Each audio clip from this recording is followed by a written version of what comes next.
Amine, fan de Peugeot, est à Paris pour découvrir la 301.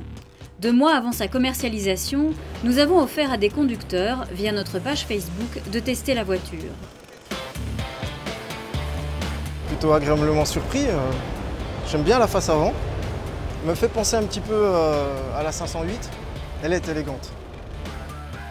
On voit qu'il y a eu quand même un bon travail, une bonne recherche pour justement pas trop s'écarter du regard Peugeot. Le regard Peugeot, je parle des feux. On reconnaît tout de suite que c'en est une. Elle a une bonne allure. Yann est l'autre conducteur qui pourra bientôt s'élancer sur les routes au volant de la 301. Mes premières impressions sont très bonnes, hein, que ce soit au niveau du style, que je trouve quand même assez réussi, pour pas dire très réussi. Après, en termes d'habitabilité, je suis très impressionné, notamment ici au niveau des places arrière et du coffre, qui est vraiment gigantesque. On a vraiment l'impression d'être dans une voiture d'une catégorie un peu supérieure, hein. Et puis les matériaux employés, d'une manière générale, sont assez valorisants, hein. J'ai pas de mauvaise surprise à ce niveau-là.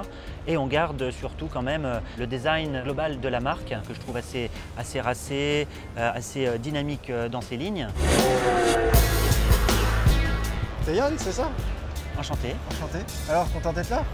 Très content de découvrir ce nouveau modèle pendant ces journées presse en avant-première. Ouais, pareil, on est privilégié, ouais. toute la presse. On a vraiment de la chance.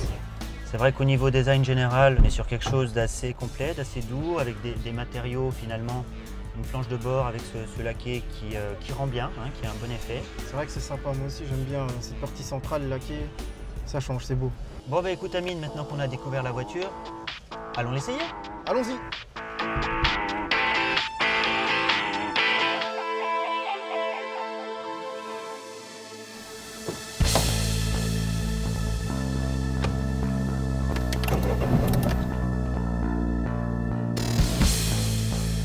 Alors, qu'est-ce que t'en penses au niveau de l'espace? Bah écoute, on fait tous les deux une taille moyenne. Ouais. Et là, que ce soit au niveau de la tête comme des jambes, bah, j'ai tout l'espace disponible, hein. En clair, c'est royal. Bah écoute, je te rejoins complètement là-dessus, Yann. Je suis très bien installé aussi de mon côté. On se sent vraiment en sécurité, on est bien maintenu. Ouais. C'est très confortable.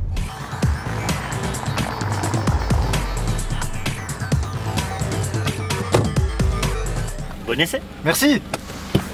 Avec ma voiture, je fais principalement de l'autoroute. Bon, je fais également de la ville, hein, quand on va aller faire ses courses avec sa femme, ses enfants. Donc ça reste conforme à ce que j'attendais, hein. C'est un tricorps qui correspond à ce que j'imaginais. Au niveau de son design, elle a un style quand même assez élégant, assez racé. Et puis on se sent vraiment rassuré, quoi. On se sent vraiment en sécurité.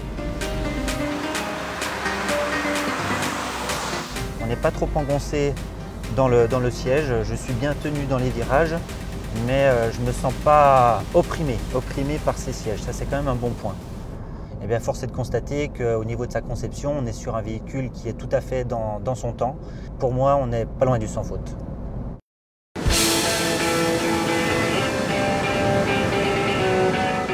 Là, nous sommes en train de grimper. Je peux vous dire qu'on a cette sensation de maîtrise impeccable.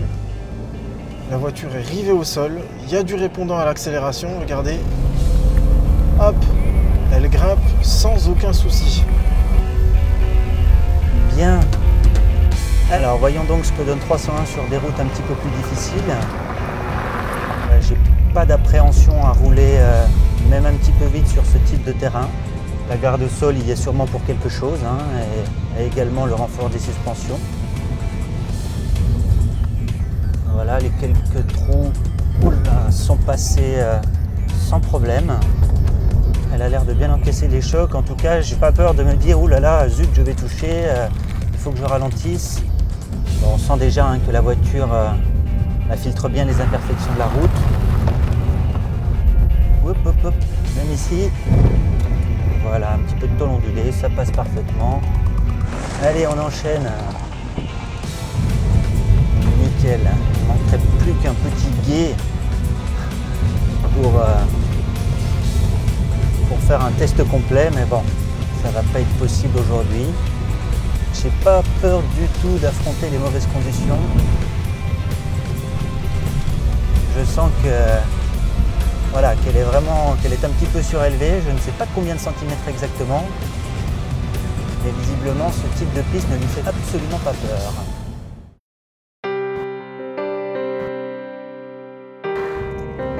Allez, essayons cette 301 maintenant sur une petite route de montagne pour voir ce que ça donne. Parce qu'en ligne droite c'est bien beau, mais il faudrait voir un petit peu ce que ça donne sur des virages un petit peu plus prononcés.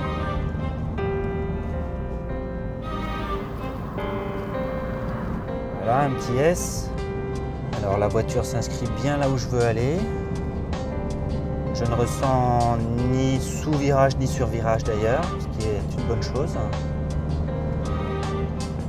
Notamment grâce à cette direction que je trouve toujours aussi précise et bien agréable, ni trop souple ni trop dure.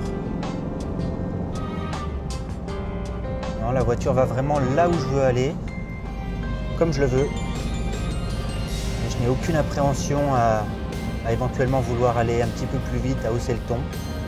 Je me sens vraiment en confiance dans cette 300. Très agréable, on se sent vraiment en sécurité. Regardez ce toucher de route. Elle est douce. Elle est douce, elle donne envie d'avaler les kilomètres. Et puis on a cette sensation de bien-être, elle nous fait voyager. En fait, c'est elle qui nous transporte, qui nous emmène au voyage. Je la conseillerais à des amis ayant des enfants, donc à une famille. Son confort. Le côté économique également, parce que je regardais tout à l'heure sa consommation. Elle consomme très peu. On est à 5 litres, 5, 6 litres en moyenne avec ce qu'on a fait aujourd'hui. Bah, elle est belle, hein, simplement. Hein.